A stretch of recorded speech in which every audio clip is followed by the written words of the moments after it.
Hey there guys, welcome to another devlog for Mirrorforge. I'm Bobby, Mystive Dev. I'm the solo developer working on Mirrorforge. And in this devlog, we're gonna go through a lot of different things that I've been working on in the past couple of weeks. And that includes, if you remember in the last devlog, we've talked about a new stealth level and a new monster, which is very different from all the previous monsters I did. So this new monster is a combination of a girl and a machine. It's hovering, it's running, it's flying, and it kills you instantly. So this monster is part of the stealth mechanic in Mirrorforge, where the player will have to sneak past, hide behind obstacles, hide behind crates and so on, just to avoid the gaze of the monster. Talking about the gaze of the monster, it's that red light that the monster casts on the ground. It moves in patterns, and it will be up to the player to avoid that red light, to hide and to manage to click several buttons in order to progress further into the level.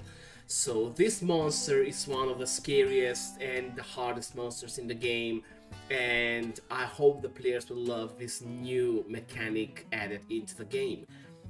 Another interesting thing that I've also worked on during the past couple of months, and this is the thing that I've waited for so long to do, is the open world map of Mirrorforge, as opposed to the demo and the other levels which are in enclosed areas. Some of them are semi-open world.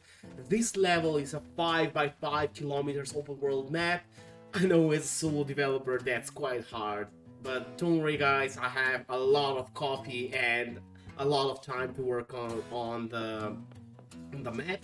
So this map, I followed this suggestion which I found it's not a rule, but it's like an advice for game design, to have something interesting going on every 20 seconds, regardless of where the player goes, in which direction. So every 20 seconds there will be something interesting going on, finding some interesting item, being chased by a monster, finding a puzzle, finding something related to the story, finding point of interest.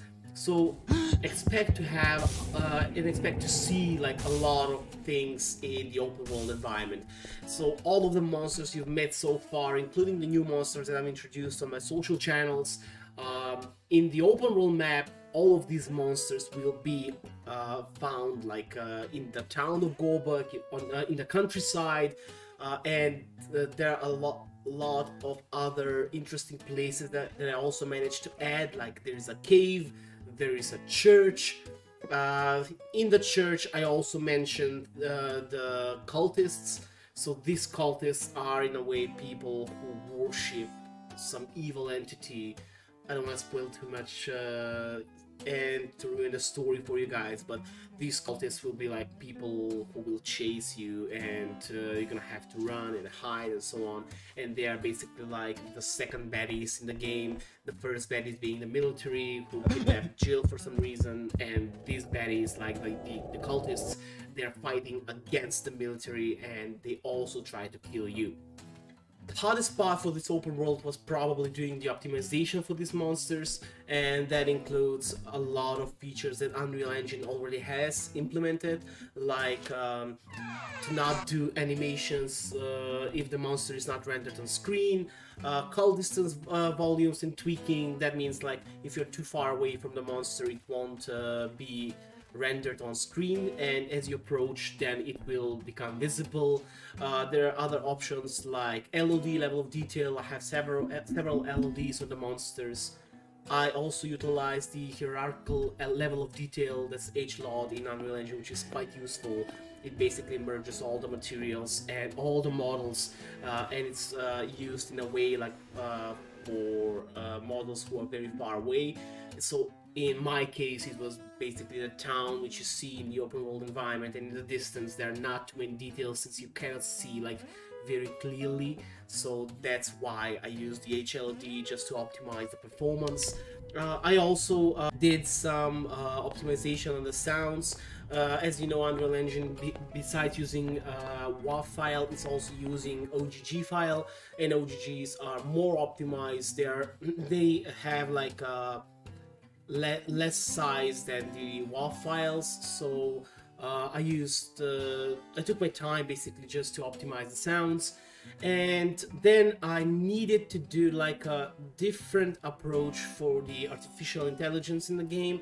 I needed to do duplicates for the monsters since they weren't working, like I mentioned, they weren't working like they should, since they were basically programmed for the closed environments and they wouldn't do so well in the open world environments. And for those of you guys who use Unreal Engine, you know that there is like nav mesh bounce volume which you add in the editor, but that simply wouldn't work in the open world environment since it's a large map and there's too much calculations that need to be done. So I needed to take a different approach, and I utilized navigation invokers. I managed to do like every single AI is basically creating its own nav mesh tiles around it, but it's not using the entire terrain, and in that way the player's PC won't have to calculate everything all at once. So another interesting thing that I also used was I created like some spawn points.